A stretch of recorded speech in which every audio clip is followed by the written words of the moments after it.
कहानी जो आपकी सोच बदल दे। एक राजा ने अपने सैनिकों को सड़क के बीच में एक बड़ी चट्टान रखने के लिए कहा। चट्टान को बीच सड़क में रखवाकर राजा ने अपने सैनिकों से छुपकर उस चट्टान पर नजर रखने के लिए कहा कि देखना उस चट्टान को रास्ते से कौन हटाता है। लोग उस जगह पर आते रहे और जाते रहे, लेकिन किसी ने भी उस चट्टान को रास्ते से हटाने की कोशिश नहीं की। उस चट्टान के पास से लोगों के गुजरने वालों में राजा के कुछ करीबी लोग और शहर के बड़े व्यापारी भी शामिल थे, और उनमें से कुछ लोग तो राजा को ही कोसने लगते कि क्या राजा इस चट्टान को भी रास्ते से नहीं हटवा सकता। लेकिन किसी ने भी उस चट्टान को रास्ते से हटाने का प्रयास नहीं किया। ऐसा काफी दिनों तक चलता रहा।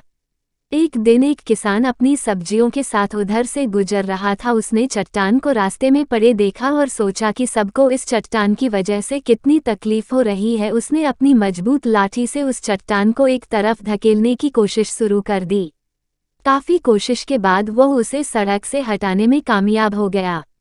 चट्टान रास्ते से हटाने के बाद किसान अपनी सब्जियों को उठाकर जाने ही वाला था कि अचानक उसकी नज़र एक पोटली पर गई जो ठीक उसी जगह पड़ी थी जहां से उसने वह चट्टान हटाए थे। उसने उस पोटली को खोलकर देखा तो उसमें सोने के कई सिक्के थे, और उन सिक्कों के साथ राजा का एक संदेश भी था जिसमें लिखा था कि ये सोने के सिक्के उनके लिए है जो इस चट्टान को रास्ते से हटाएगा। दोस्तों, बिल्कुल ठीक इसी तरह हम सबके लाइफ में भी कई परेशानियां आती है। कुछ लोग उन परेशानियों से बचकर निकल जाते हैं और कुछ रास्ता बदल देते हैं, और चंद लोग ठान लेते हैं उन परेशानियों का हल निकाल लेने की, और ऐसे ही लोग मुश्किलों में संभावनाएं और संभावनाओं में छिपे अवसर खोज लेते हैं।